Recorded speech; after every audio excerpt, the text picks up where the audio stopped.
So are you finding yourself currently in a bit of a rut at your current job? Most of us have been there before, so stay tuned for a few of my suggestions.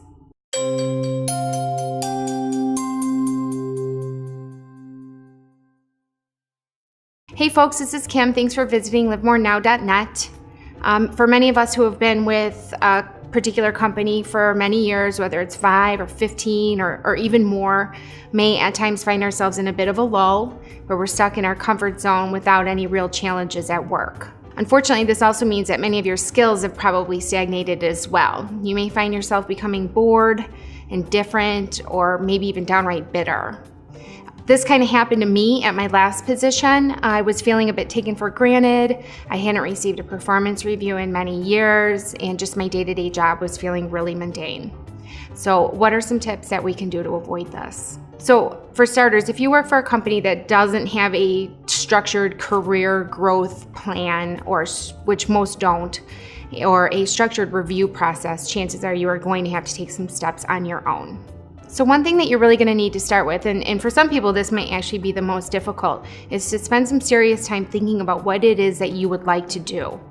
Spend some time looking throughout your company to see if you can identify some areas where the company could possibly improve their bottom line, whether it's through reducing costs or increasing the revenue.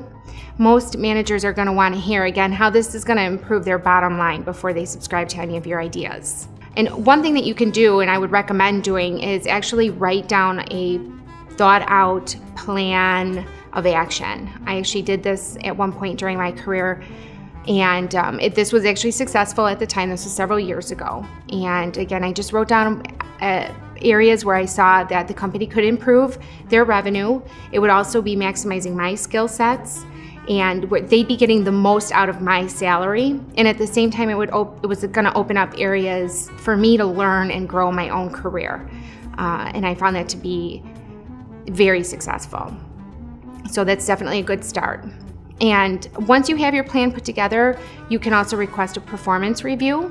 Now, I know for some of us this can feel very uncomfortable, even for me, who's been in HR for many years, because you're opening yourself up to some potential criticism, some areas for improvement, but this may be what you need to hear in order to advance your career. And it should also create an open dialogue between you and your supervisor where you can talk about your own personal career goals.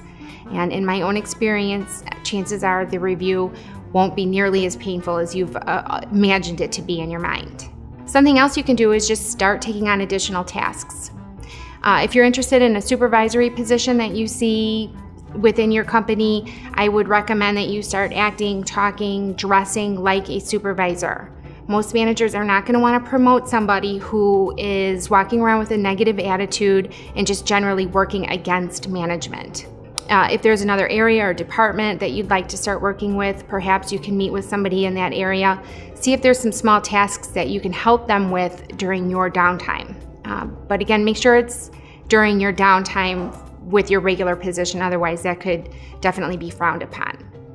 But if you are able to do this, then when you do go to your boss with your ideas, you've already proven that you're qualified for the job because you've been doing it. And you've already justified possibly an increase in your salary because of the additional work that you've already taken on. Now, if you have an HR department, definitely want to talk to them. In fact, you might even want to start there because they are going to be aware of all the current openings within your company. And moreover, they may also be aware of any potential openings. And this will get their wheels turning where they might be able to start to think of other areas that you might fit into that would meet your personal goals as well. Finally, you always have the option to pursue a new position with a new company.